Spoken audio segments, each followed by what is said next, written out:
Hello mga bakla! Welcome back! At syempre, andito na naman ang pinakamaganda, ang nag-iisang diwata ng New Zealand na si Jingjing! O yan, di ba mga bakla? Sobrang hangin, ang lamig. At syempre, ang video ito, talakayin natin yung mga talagang in demand na trabaho, job opportunities dito sa New Zealand. Syempre, mga bakla, bago natin simulan ang video ito, syempre, love, mega love, shout out talaga dito sa mga nag-comment dito kasi talaga, woohoo, powerful, napakasaya. At syempre, ito sila. Nikki Logan, Ino de la Cruz, Belinda Pagyo, RB, Robbie Bantique, Pashu, Cherise Duque, Catherine Yomana, Raes Herapolonio. At syempre mga kabaklaan, hindi ko talaga iiwanan sa love, mega love, shout out talaga itong taong to. As in talaga, every video ko, lagi ko talaga siya nakikita na nagko-comment. As in talagang love na love ako ng taong ito. Hi Miss Janet! O diba, kahit sa Facebook ko, kasi talaga nakuha niya talaga yung Facebook ko. Hindi ko alam kung paano niya nakuha ni Miss Janet. Ayan. Thank you so much, Janet. Love na love na love ka talaga na nag-iisang diwata ng New Zealand na si Jingjing. Ayan. At syempre, ito na. Umpisahan na natin ang video ito.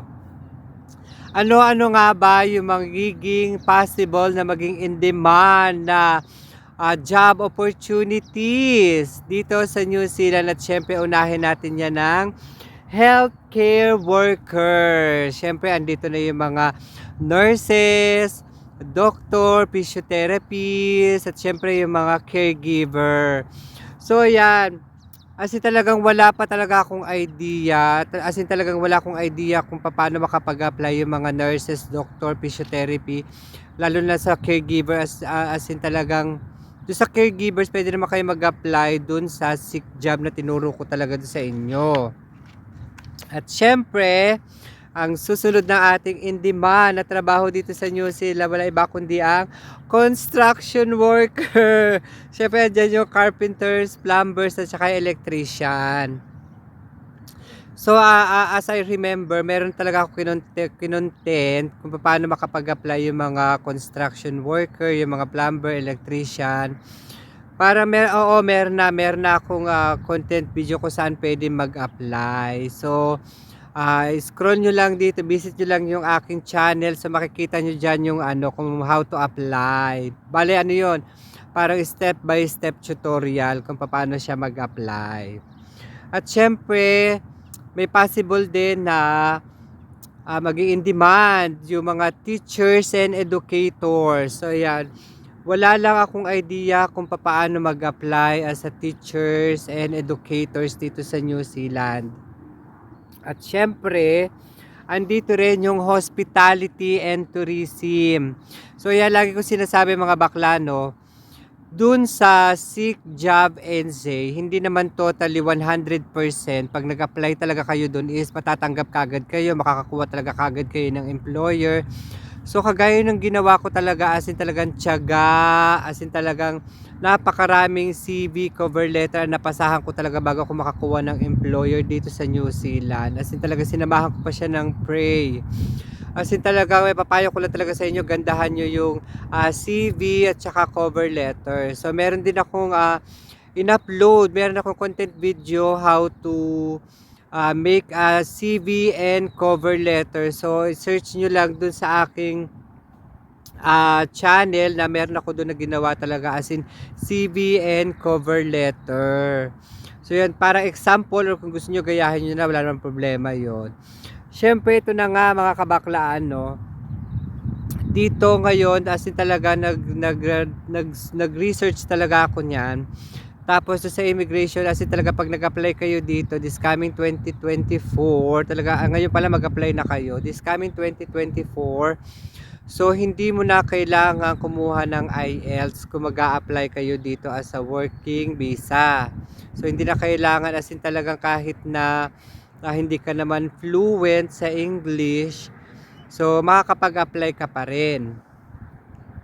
So ano ba nga ba yung mga dapat gawin para at least makakuha ka dito ng employer? Siyempre una-una talaga yan 'no, kailangan mo makahanap talaga ng employer na willing ka bigyan ng sponsorship. So kung halimbawa nag-a-apply ka as under ng hospitality and tourism, so kailangan mo talaga makakuha ng employer na willing magbigay ng sponsorship like AEWB. So ano nga ba yung AEWB? Excuse me, napadigay ito na ako. Yung AEWB, yung Accredited Employer Work Visa. Ayun talaga yung binibigay ngayon para sa mga worker dito sa New Zealand. At syempre, habang kayo nag-a-apply, syempre kailangan i-ready nyo na talaga as in yung mga supporting documents like yung mga police clearance, yung OEC, yung NBI. Kagaya ba, nasa ibang bansa ka, kumuha ka na ng NBI kasi expiration naman yan is 1 year, di ba? So yun, kagaya ng mga nasa Saudi, kailangan nyo yung ikama translation.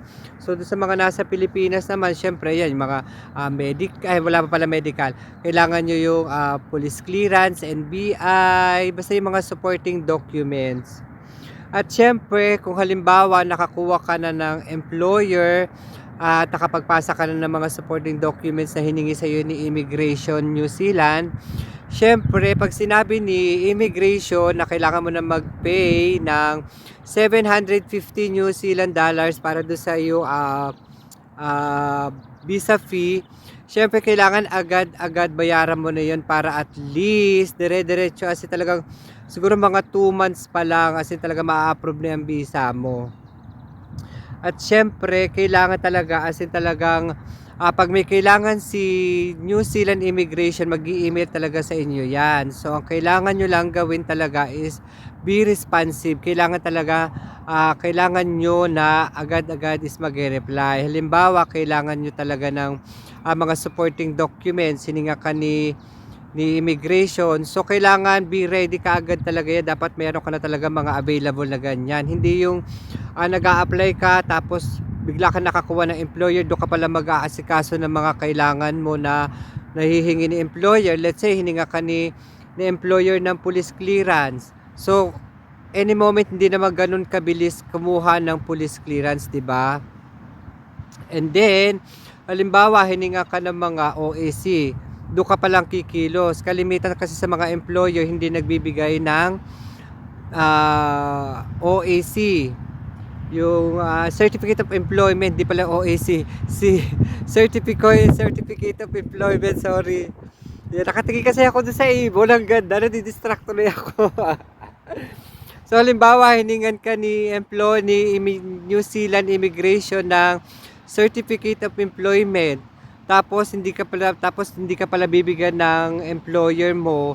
Halimbawa, let's say nasa Saudi Arabia ka tapos hindi ka pala binigyan ni employer, so wala din, sayang din, 'di ba? So at least habang maaga pa lang kumuha ka na ng mga supporting documents.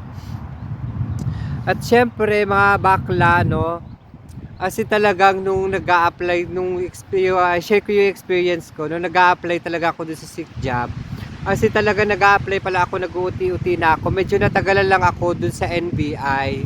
Kasi talagang halos 2 weeks, parang gano'n, mga 2 weeks, 3 weeks ako talaga dyan.